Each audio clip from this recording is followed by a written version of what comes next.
સૌરાષ્ટ્રના ખેડૂતો પર કુદરત જાણે રૂઠી હોય તેમ લાગી રહ્યું છે। એક તરફ ઉનાળો જામી રહ્યો છે ત્યારે બીજી તરફ વાતાવરણમાં આવેલા ઓચિંતા પલટો અને મિની વાવાઝોડાએ બાગાયતી ખેતી કરતા ખેડૂતોની ચિંતામાં મોટો વધારો કર્યો। ખાસ કરીને ફળોના રાજા ગણાતી હવે કેસર કેરીના પાક પર હવે નુકસાનીના કાળા વાદળો ઘેરાયા। સૌરાષ્ટ્રના મુખ્ય ગઢ ગણાતા અમરેલી, ગીર સોમનાથ અને જૂનાગઢ જિલ્લામાં પવનની ભારે ગતિ અને કમોસમી વરસાદને કારણે આંબાવાડિયામાં કેરીનો પાક જમીનદોસ્ત થઈ ગયો। ખેડૂતોના મતે હાલ કેરીનો પાક 3 તબક્કામાં છે, જેમાં એગ સ્ટેજ, લખોટી સ્ટેજ અને વટાણા સ્ટેજનો સમાવેશ થાય છે।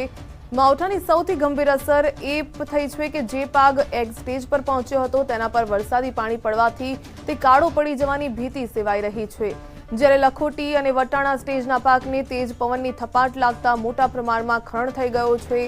આ વર્ષે શરૂઆતથી જ કેરીનું આવરણ ઓછું અને મોડું હતું, તેમાં પણ આ કુદરતી આફતે ખેડૂતોની તમામ આશા પર પાણી ફેરવી દીધું। હવામાન ખાતાની આગાહીને પગલે જે કમોસમી વરસાદ થયો તેને લઈ અને કેરી પકવતા જે ખેડૂત છે તેની કમર ભાંગી નાખી છે। જૂનાગઢ જિલ્લાના ભેસાણમાં ગઈકાલે ભારે વાવાઝોડું અને વરસાદ થતા કેરીના બગીચા છે તે નાશ થયા છે। આપણી સાથે છે ભેસાણ પંથકના છે તે ખેડૂતો છે જે વર્ષોથી કેરીની ખેતી કરે છે, એની સાથે વાત કરશું કે કેવી નુકસાની છે ને શું થયું। તમારા નામથી શું નુકસાન થયું? મારું નામ દેવાભાઈ ગઢવી। કમોસમી વરસાદ ને પવન આવ્યા અને અમારો પાક ઉપર માલ હતો તો ટોટલ ખરી ગયો। મેં આજથી કરીને 4 મહિના પહેલાનો આવો મોટા ખર્ચા કરેલા, ઓછામાં ઓછા મિનિમમ 5 થી 5.5 લાખ રૂપિયાનો આમાં ખર્ચ કરેલો, અત્યારે હાંધું ખરી ગયું। આમાં 10% માલ અત્યારે છે નહીં અને હવે શક્યતા એ 10% રહી એવી નથી। જે ચોક્કસથી જે ખેતી કરે છે કેરીની તે ખેડૂતનું કહેવાનું છે કે અમારું જે નુકસાન થયું છે ખૂબ, અત્યારે હાલ 10% માલ પણ અત્યારે કેરીનો ઝાડ ઉપર બચ્યો નથી। ત્યારે આપણી સાથે એક બીજા ખેડૂત છે તેની સાથે વાત કરીએ। શું બાપા કહેશો ખેડૂત તમારું નામ? જે કઈ ખર્ચો કર્યો તો એ બધો પાણીમાં વયો ગયો અને કમોસમી વરસાદ આવ્યો અને આ વાવાઝોડું એટલું હતું કે વાત જ જવા દો, બધું ખરીને નાશ થઈ ગયો છે। આ બગીચામાં 5 લાખનો ખર્ચો કર્યો હતો અને ઇજારદારને 16 લાખ રૂપિયામાં દીધો હતો, 16,21,000 દીધો હતો। ઇજારદારને એમાં કઈ વધે એવું છે અને આમાં ઇજારદારના પૈસા હાવ જાય એમ છે। જે ચોક્કસથી જે ખેડૂતો જણાવી રહ્યા છે કે જે 5 લાખ ઉપરનો ખર્ચો કરતા 1 પણ રૂપિયાની આવક થાય એમ નથી, કેમ કે જે કમોસમી વરસાદ થયો તેને લઈ અને ખેડૂતો છે તે અત્યારે હાલ રાતે પાણી રહ્યો છે। આપણી સાથે ઇજારદાર છે તેની સાથે વાત કરશું।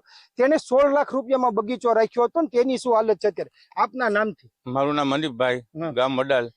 બગીચો રાખ્યો 16,21,000 બીજા નંબરમાં કાલે વરસાદ, કમોસમી વરસાદ ને કરા સાથે વરસાદ પડ્યો, એના હિસાબે ઝીણી કેરી બધી ખરી ગઈ છે।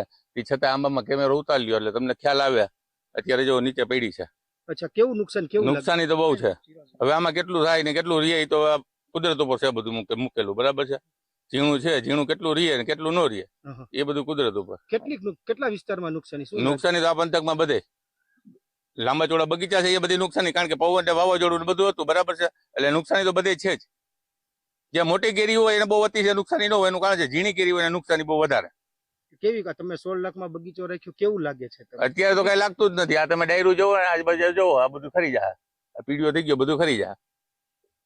ઓકે, તો જે રીતે મોસમનો મિજાજ બદલાણો અને કમોસમી વરસાદને લઈ અને કેરીના પાક ઉપર ગંભીર અસર ઊભી થઈ છે, ત્યારે કેરી પકવતા ખેડૂતો તેમજ ઇજારદારો હાલ રાતે પાણીએ રોઈ રહ્યા છે કે અમે જે ખર્ચ કર્યો, અમે જે ઇજારો રાખ્યો તેમાં હાલ ચાલુ વર્ષે કઈ ઉપજ આવે એમ નથી ને વળતર પણ મળે એમ નથી। અતુલ વ્યાસ, ગુજરાત ફર્સ્ટ, ભેસાણ।